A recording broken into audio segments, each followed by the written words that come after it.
La salle de réunion était bondée, les coupes de champagne tintaient, tandis que tout le monde célébrait un contrat de 300 millions de dollars. Au centre se trouvait une femme en fauteuil roulant, la PDG. Ses mains tremblaient alors qu'elle essayait de sourire. Un partenaire ivre tituba vers elle en ricanant. Lève-toi quand tu me parles, dit-il. Sa voix se brisa. S'il vous plaît, ne me faites pas de mal, je ne peux pas marcher. Pas marcher. La salle est devenue silencieuse, puis des rires moqueurs et cruels ont éclaté. Dans un coin, un homme en uniforme d'entretien a posé son balai, ses yeux sont devenus froids comme l'acier. Suffit. Toutes les têtes se tournèrent. Personne ne savait qui il était vraiment. Jack Turner avait 38 ans, il était père célibataire, ancien sergent de sauvetage et désormais simple agent d'entretien nettoyant les sols d'une tour d'entreprise. Personne ne le regardait deux fois. Il portait le même uniforme gris tous les jours, poussait le même chariot de nettoyage, passait la serpillière dans les mêmes couloirs en marbre où les cadres en costume à 1 000 $ se précipitaient sans lui accorder un regard. Mais Jack n'avait rien contre le fait d'être invisible. Autour de son cou, caché sous sa chemise, pendait une vieille plaque d'identité rayée et décolorée dont les mots étaient à peine lisibles. L'honneur avant la gloire. Il la touchait parfois lorsque le bâtiment était calme la nuit pour se rappeler qui il était autrefois. À la maison, les choses étaient différentes. Sa fille Ella avait 9 ans, des yeux brillants et une imagination débordante. Elle croyait que son papa pouvait tout réparer. Papa, tu peux réparer la chaîne de mon vélo? Bien sûr, ma puce. Tu peux réparer le ventilateur de plafond? C'est déjà fait. Tu peux réparer le monde entier? Jack sourit en ébouriffant-se. J'y travaille, ma chérie. Elle ne savait rien des médailles rangées dans une boîte dans son placard, des distinctions, des vies qu'il avait sauvées à l'étranger. Pour elle, il n'était que papa, l'homme qui faisait des crêpes le dimanche et ne manquait jamais une réunion parent-professeur. Cela lui suffisait.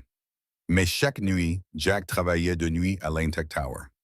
L'entreprise technologique préparait quelque chose d'important, l'annonce d'un partenariat majeur. Le bâtiment bourdonnait d'énergie et au centre de tout cela se trouvait Clara Lane. Elle avait 33 ans, brillante, vive comme l'éclair, la plus jeune PDG du secteur. Mais Clara avait un secret que la plupart des gens essayaient d'ignorer. Il y a 2 ans, un accident de voiture l'avait rendue incapable de marcher. Elle dirigeait désormais les réunions du conseil d'administration depuis son fauteuil roulant, la voix ferme même lorsque ses mains tremblaient sous la table. Elle souriait à travers les escaliers, riait des chuchotements, poussait plus fort que quiconque juste pour prouver qu'elle avait sa place. Mais tard dans la nuit, après le départ de tout le monde, Jack la voyait parfois assise seule dans son bureau, le regard perdu par la fenêtre, le masque tombant. Il ne disait jamais rien, se contentait de vider discrètement sa poubelle et partait.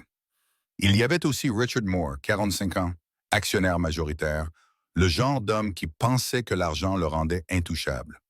Il portait un parfum coûteux qui irritait le nez de Jack, parlait trop fort, riait de ses propres blagues et détestait qu'une femme en fauteuil roulant ait plus de pouvoir que lui.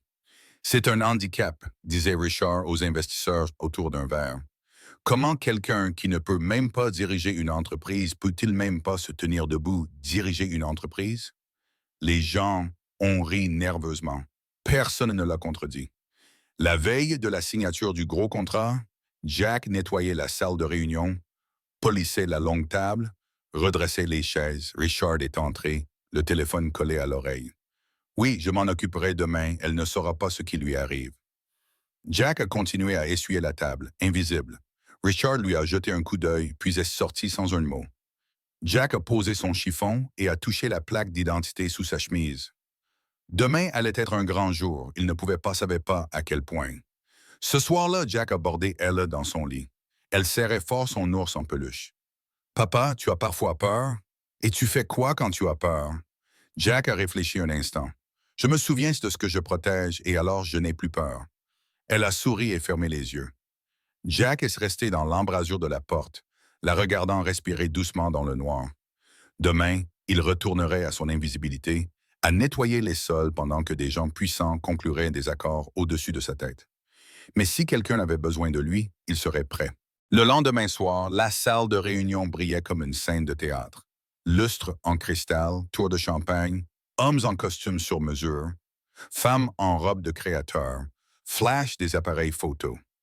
L'accord de l'année était sur le point d'être conclu. Une expansion internationale de 300 millions de dollars, le plus grand moment de l'Intech. Clara était assise en bout de table dans son fauteuil roulant, les cheveux parfaitement coiffés, le maquillage impeccable, mais Jack remarqua qu'elle serrait un peu trop fort les accoudoirs. Il était censé nettoyer le couloir latéral, mais quelque chose le poussa à rester à proximité. Il plaça son chariot près de l'entrée arrière, d'où il pouvait voir l'intérieur. Les présentations se déroulèrent sans encombre, les partenaires se serrèrent la main, les avocats échangèrent des documents, puis Richard Moore se leva. Il avait bu, Jack pouvait le voir de l'autre côté de la pièce. Le visage de l'homme était rouge, sa cravate était défaite. Il a saisi le micro destiné au toast. Avant de signer, Richard a marmonné. « Je voudrais dire quelque chose. » Le sourire de Clara s'est crispé. « Richard, nous devrions peut-être... Non, non, non, tout le monde devrait entendre ça. » Il s'est tourné vers la foule en se balançant légèrement. « Nous confions notre investissement de 300 millions de dollars à quelqu'un qui ne peut même pas traverser la pièce. » La salle s'est figée. Clara a pâli. « Richard, assieds-toi, mais s'il te plaît. Je suis sérieuse. » Richard a ri en cherchant du soutien autour de lui. Quelques personnes ont gloussé nerveusement. Comment quelqu'un en fauteuil roulant peut-il diriger une entreprise? Que se passera-t-il en cas d'urgence? Elle va s'enfuir. D'autres rirent, plus méchants cette fois. La voix de Clara est devenue faible et tremblante. « Arrêtez, s'il vous plaît. » Mais Richard était lancé, enhardi par l'alcool et le public. « Vous savez quoi? Je pense que les actionnaires méritent mieux que ça. Ça suffit. » Là, les larmes lui montèrent aux yeux. « S'il te plaît, arrête. » Richard s'approcha, trop près. Il tendit la main vers son fauteuil roulant. « Tu devrais peut-être te rouler hors d'ici et laisser les adultes s'occuper d'elle. » La voix venait de l'arrière. Tout le monde se retourna. Jack se tenait dans l'embrasure de la porte. Il n'était plus invisible. Son uniforme gris semblait différent maintenant, plus droit. Ses épaules étaient carrées comme celles d'un soldat au garde-à-vous. Richard plissa les yeux. « Qui diable es-tu? Le concierge? » Jack s'avança lentement, calmement, chaque pas délibéré. « Le type que tu croisais tous les jours sans le regarder retourner à ton balai avant que je te fasse virer. » Jack atteignit la table. Il sortit la plaque d'identité de sous sa chemise et la posa délicatement sur le bois poli. Le métal tinta dans le silence. « Touche-la encore une fois, » dit Jack calmement, « et je te rappellerai pourquoi les hommes comme moi portent encore ça. » La pièce retint son souffle. Le visage de Richard devint violet. « Tu me menaces, tu n'es qu'un... Quoi? » La voix de Jack était d'acier. Un concierge, quelqu'un d'inférieur à toi. Il regarda autour de lui toutes ces personnes importantes dans leurs vêtements coûteux. « Je nettoie vos sols, je vide vos poubelles, je suis invisible jusqu'à ce que vous ayez besoin de quelque chose. » Il regarda à nouveau Richard. « Mais cette femme que tu viens d'humilier, elle ne m'a jamais traité ainsi, pas une seule fois. » Clara pleurait maintenant, non pas de honte, mais pour une autre raison.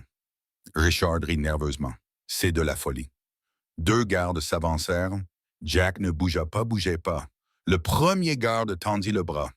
La main de Jack jaillit, rapide, précise, entraînée, et d'un seul mouvement, il immobilisa le poignet du garde, le neutralisant sans violence. Le deuxième garde se figea. La pièce entière devint silencieuse. Jack relâcha doucement le garde. « Je ne veux faire de mal à personne, je veux juste qu'il s'excuse. » La bravade de Richard s'effondra. « Tu ne peux pas. Je ne peux pas. Défendre quelqu'un qui ne peut pas se défendre, n'est-ce pas exactement ce que l'on doit faire? » Un flash d'appareil photo crépita, puis d'autres téléphones sortirent. Tout le monde était en train d'enregistrer. Richard regardait autour de lui avec frénésie. Les rires avaient disparu pas exactement ce que quelqu'un devrait faire. Un flash a éclaté, puis d'autres téléphones sont sortis.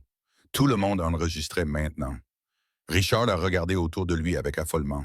Les rires avaient disparu. Les gens le regardaient avec dégoût. « C'est un être humain, » a dit Jack.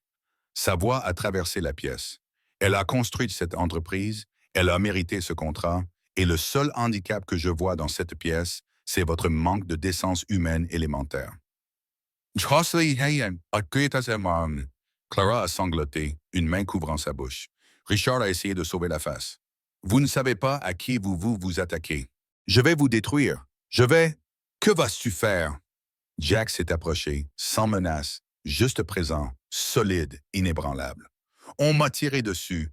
J'ai transporté des blessés à travers des champs de mines. J'ai vu le vrai courage et la vraie lâcheté. Il regarda Richard droit dans les yeux et dit, « Et vous, monsieur, vous êtes l'homme le plus lâche que j'ai jamais rencontré. » La salle éclata non pas de rire, mais de murmures choqués, de halètements. Quelqu'un commença à applaudir lentement, puis quelqu'un d'autre se joignit à lui, puis d'autres encore. Le visage de Richard devint blanc. Il regarda désespérément autour de lui, mais le vent avait tourné. Jack ramassa sa plaque d'identité et la remit autour de son cou. Il se tourna vers Clara. « Ça va, Maëlle acquiesça, les larmes coulant sur son visage. « Merci, murmura-t-elle. Jack hocha la tête une fois, puis il retourna vers son chariot de nettoyage, mais avant qu'il ne l'atteigne, quelqu'un l'appela. « Attendez! » Un homme en uniforme militaire se leva du fond de la pièce, le visage pâle, le reconnaissant.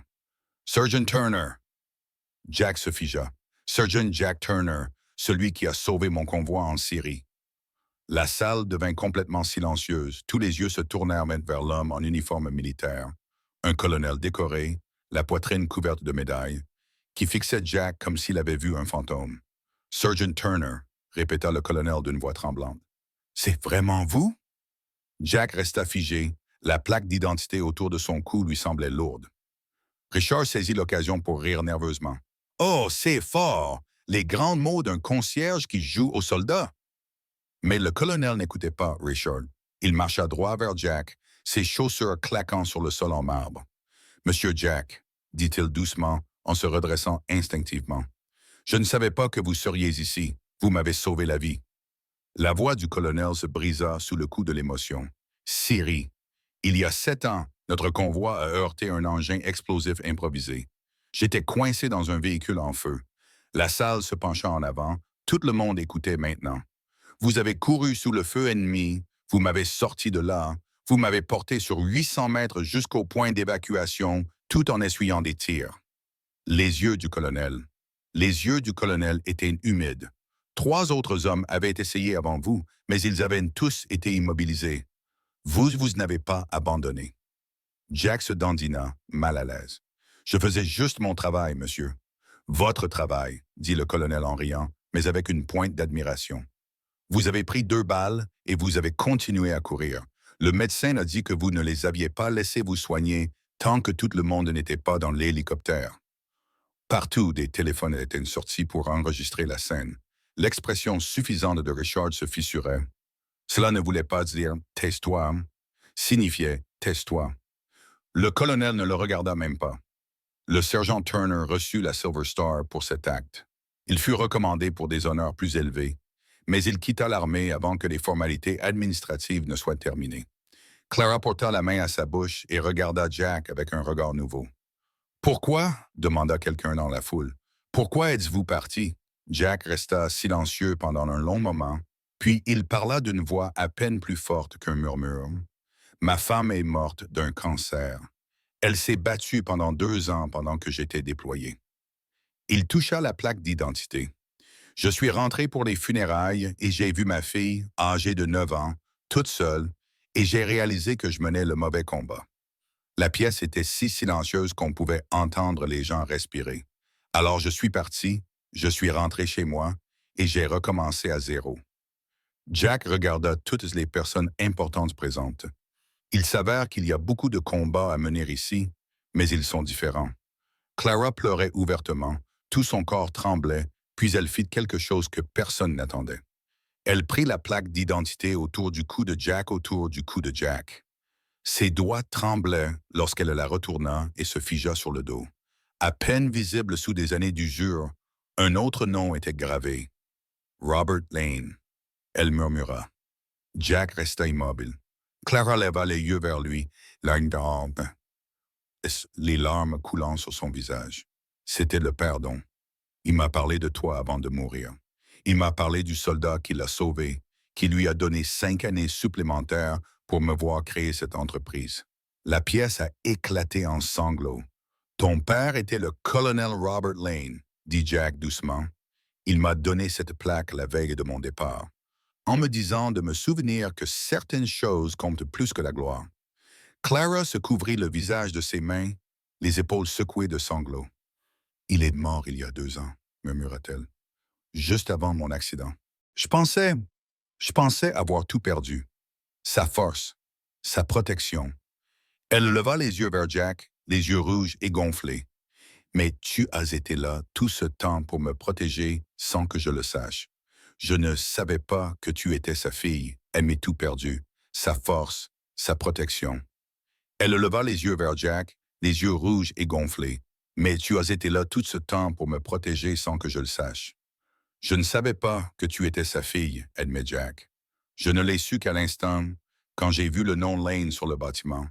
Mais je n'avais pas fait le lien. J'ai juste vu quelqu'un qui avait besoin d'aide. Richard tenta une dernière fois, la voix désespérée. Tout cela est très touchant, mais ça ne change rien au fait que... La voix de Clara trancha l'atmosphère comme une lame. Elle ne pleurait plus, son visage était farouche, fort. Elle se propulsa en avant jusqu'à se retrouver face à Richard. Que je ne peux pas marcher, que je suis en quelque sorte moins capable, moins digne. Elle désigna Jack. Cet homme a sauvé la vie de mon père, il a sauvé d'innombrables vies, c'est un héros de guerre décoré, et vous savez ce qu'il fait ces 2 dernières années. Elle regarda tout le monde autour d'elle. Il nettoie nos sols, sort nos poubelles, résout nos problèmes, invisible, tandis que nous passons à côté de lui comme s'il n'existait pas. Sa voix s'éleva, puissante et claire. Et ce soir, alors que tout le monde dans cette pièce restait silencieux pendant que j'étais humilié, pendant que j'étais ridiculisé pour quelque chose que je ne peux pas contrôler, une seule personne s'est levée.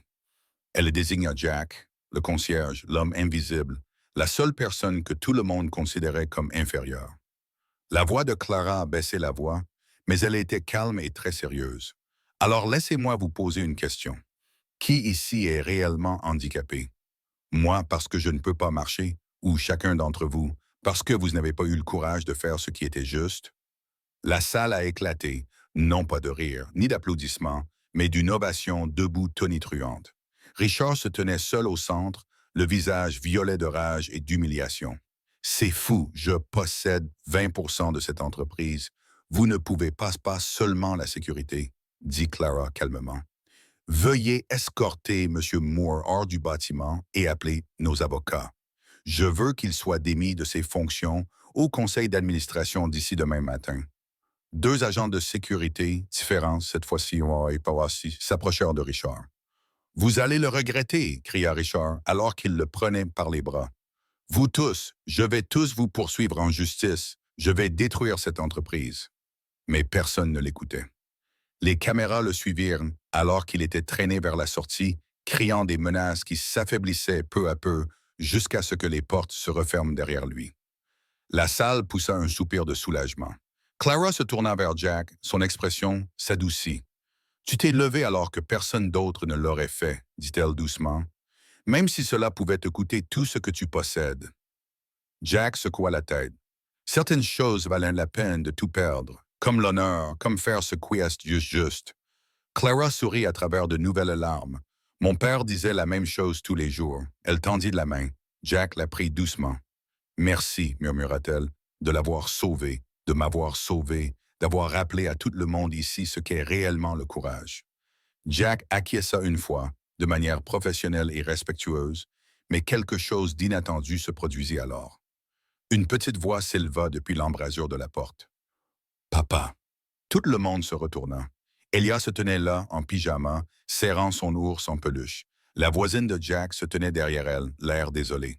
« Je suis désolé, dit la voisine. J'ai vu les nouvelles sur mon téléphone, elle voulait voir son papa. » Elia traversa la salle de réunion en courant, ses petits pieds martelant le marbre. Jack la prit dans ses bras et la souleva haut dans les airs. « Papa, souffla Ella en le regardant avec des yeux brillants. Tu es un héros, un vrai héros. » L'apparence dure de Jack finit par se fissurer. Il serra sa fille contre lui, la voix éraillée. « Non, ma chérie, je suis juste ton papa. » Mais Ella s'est reculée, l'air sérieux. Les héros n'ont pas besoin de cape, papa. Ils ont juste besoin d'une raison d'être courageux. Elle a posé sa petite main sur sa poitrine, juste au-dessus de son cœur, et a ajouté « Tu es la personne la plus courageuse que je connaisse. » Toute la salle fondit dans larmes. Les gens pleuraient maintenant, pas seulement Clara, pas seulement les femmes, tout le monde. Les caméras capturèrent tout. Le guerrier tenant sa petite fille, la PDG dans son fauteuil roulant regardant avec des larmes coulant sur son visage. La foule de personnes puissantes apprenant ce que signifiait vraiment la force. Et à ce moment-là, quelque chose changea, pas seulement dans cette salle, mais chez tous ceux qui regardaient. Les applaudissements commencèrent lentement, une personne, puis deux, puis toute la salle. Ils s'amplifièrent comme le tonnerre, de plus en plus fort, jusqu'à ce que le lustre semble trembler. Les gens ne se contentaient plus d'applaudir, ils étaient debout et acclamaient, certains s'essuyant les yeux, d'autres brandissant leur téléphone pour immortaliser chaque seconde. Jack posa Ella doucement par terre, mais elle s'accrocha à sa jambe. Le colonel s'avança le premier, se mit au garde à vous et salua. « Sergent un jour, sergent toujours, dit-il. C'est un honneur, monsieur. » Les autres vétérans dans la salle suivirent. 5 hommes et femmes se mirent au garde à vous, les mains levées en signe de respect. Jack, bouleversé, rendit le salut, la main tremblante. Puis les partenaires commencèrent à s'approcher, les mêmes personnes qui avaient ri de Clara. « J'ai honte, » a déclaré une femme, les larmes coulant sur son visage. « J'aurais dû intervenir. Nous aurions tous dû. » Un autre homme a ajouté en se tournant vers Clara. « Vous méritez tout notre respect, Mademoiselle Lane. » Clara a acquiescé gracieusement, puis a répondu. « Faisons mieux demain, tous ensemble, d'accord? » La foule s'est écartée lorsqu'elle s'est dirigée vers Jack en fauteuil roulant. Ella a jeté un coup d'œil derrière la jambe de son père. Clara sourit à la petite fille. « Bonjour, tu dois être Ella. » Ella acquiesça timidement. « Ton papa est très spécial, » dit Clara doucement. « Je l'ai toujours su, » dit Ella fièrement. « Il répare tout. » La salle éclata de rire, un rire sincère et chaleureux cette fois. Clara leva les yeux vers Jack. « Pouvons-nous parler un instant? » Jack jeta un coup d'œil à son voisin qui tenait la main d'Ella. La petite fille fit un signe de la main tandis qu'on l'emmenait sur le côté. Lorsqu'ils furent relativement seuls, Clara parla doucement. « Tu n'as jamais dit à personne qui tu étais. Pourquoi? » Jack haussa les épaules. « Ça ne semblait pas important, mais tu continuais à protéger les gens, à te battre quand c'était nécessaire. Tu as juste troqué ton uniforme contre un balai, quelque chose comme ça. » Clara fouilla dans sa veste et en sortit une enveloppe. « Qu'est-ce que c'est? » »« Ouvre-la. » À l'intérieur se trouvait une simple feuille de papier, une lettre d'offre. « Responsable de la sécurité, » lut-il à haute voix. « Jack Turner, vous devrez protéger toute l'entreprise, » expliqua Clara. « Veillez à la sécurité des gens, t'assurer qu'ils soient traités correctement. » Jack secoua lentement la tête. « J'apprécie, mais j'ai déjà un travail, celui d'être papa. »« Alors tu ?» La voix de Clara était ferme mais gentille. « Cette entreprise a besoin de personnes comme vous, le genre de personnes qui se lèvent quand tout le monde s'assoit. » Elle fit un geste vers la pièce. « Ils n'oublieront jamais cette soirée, mais ils ont besoin qu'on leur rappelle chaque jour ce qu'est l'intégrité. » Jack regarda le papier. Le salaire lui donna le vertige. Il pourrait tout offrir à Ella, mais ce n'était pas pour cela qu'il y réfléchissait. « Ce n'est pas une question d'argent, n'est-ce pas? » demanda Clara. « Non. Alors, c'est quoi? » Jack regarda Ella à l'autre bout de la pièce. Elle jouait avec son ours en peluche, innocente et heureuse. « C'est pour lui montrer ce qui compte, » dit Jack doucement. « L'honneur avant la gloire. » Il tendit la main à Clara. « Quand est-ce que je commence? » La salle éclata à nouveau en applaudissements, plus longs et plus forts cette fois. Clara lui serra la main, tous deux souriant à travers leurs larmes. « Demain, » dit-elle, « mais ce soir, vous êtes notre invité d'honneur. » Pour la première fois depuis des années, Jack Turner se laissa voir, vraiment voir, non pas comme un concierge ni comme un soldat, mais exactement comme ce qu'il était. Un père, un protecteur, un homme qui savait ce qui comptait. La fête se poursuivit jusque tard dans la nuit, mais la vidéo se répandait déjà. Au matin, 50 millions de personnes l'auraient vu. Le moment où un concierge devint un héros, le moment où le pouvoir s'inclina devant le courage, le moment où tout changea. Une semaine plus tard, le monde était différent. Le visage de Jack était partout. chaînes d'information, réseaux sociaux, émissions matinales. Tout le monde voulait interviewer le concierge qui s'était levé, mais Jack a refusé toutes les demandes. Au lieu de cela, il était dans le bureau de Clara, en train d'installer un nouveau système de sécurité. Ella était assise dans un coin, faisant ses devoirs en fredonnant doucement. Clara le regardait travailler en souriant. Tu sais, dit-elle, tu pourrais avoir ta propre émission de télévision à présent, signer des contrats pour des livres, faire des tournées de conférences. Tu es célèbre. Jack ne leva pas les yeux. Ce n'est pas pour la célébrité que je l'ai fait. Je sais que c'est exactement pour cela que tout n'est pas la raison pour laquelle je l'ai fait. Je sais que c'est exactement pour ça que tout le monde veut vous entendre, a-t-il répondu. Il a terminé son travail et s'est levé en s'essuyant les mains. Comment allez-vous vraiment? Clara est restée silencieuse, puis elle a souri, un vrai sourire. Mieux, plus forte. Les gens me regardent différemment maintenant, non plus avec pitié, mais avec respect. Ils auraient dû le faire avant, oui, mais parfois les gens ont besoin qu'on leur rappelle. Elle a marqué une pause. Mon père serait fier de nous deux. Jack a touché la plaque d'identité autour de son cou. Je pense parfois à lui, à ce qu'il s'il voyait tout ça. Clara rit doucement. Il te dirait d'arrêter de faire tout ce tapage et de te remettre au travail. Ça semble juste. On frappa à la porte. Elia leva les yeux de ses devoirs. Une jeune femme entra, hésitante. Elle était elle aussi en fauteuil roulant. Mademoiselle Lane, je suis désolé de vous interrompre. Je voulais juste vous remercier. Clara avança son fauteuil. Comment vous appelez-vous? Sarah. Je suis stagiaire en bas. J'ai vu ce qui s'est passé la semaine dernière. La voix de la jeune fille. La voix de la jeune fille tremblait. Je suis en fauteuil roulant depuis l'âge de 14 ans. J'ai laissé cela me définir, me limiter, mais vous voir tenir tête à cet homme alors que vous ne pouviez pas vous lever physiquement, cela a changé quelque chose. Elle regarda Jack. Et vous voir la défendre alors que personne d'autre ne le faisait, cela m'a rappelé que la force ne dépend pas de ce que votre corps peut faire. C'est ce que ton cœur choisit. Les yeux de Clara se rempliront de larmes. Merci de nous avoir dit ça. Après le départ de Sarah, le silence régnait dans la pièce. Jack se dirigea vers la fenêtre. La ville s'étendait en contrebas, avec ses millions de lumières dans l'obscurité. Tu sais, c'est drôle, dit-il doucement. Je pensais que mes combats étaient terminés quand j'ai quitté la guerre. Je pensais que j'avais fini d'être un héros. Il se tourna vers Clara et Ella. Mais peut-être que le vrai combat est ici, dans des moments comme ceux-ci, où les gens oublient à quoi ressemble le courage. Clara roula à côté de lui. Ensemble, ils regardèrent la ville. Mon père t'a donné cette plaque d'identité pour une raison, dit-elle. L'honneur avant la gloire, ce n'est pas seulement une devise, c'est un mode de vie. Jack acquiesça. Certaines choses ne changent jamais. En contrebas, la ville bourdonnait de vie. Des millions de personnes, des millions d'histoires. Et quelque part, quelqu'un d'autre faisait face à son moment décisif, à son choix de s'asseoir ou de se lever. Jack Turner avait fait son choix. La question était, quel serait le vôtre? Abonnez-vous si vous croyez que le courage continue de défendre ceux qui ne le peuvent pas.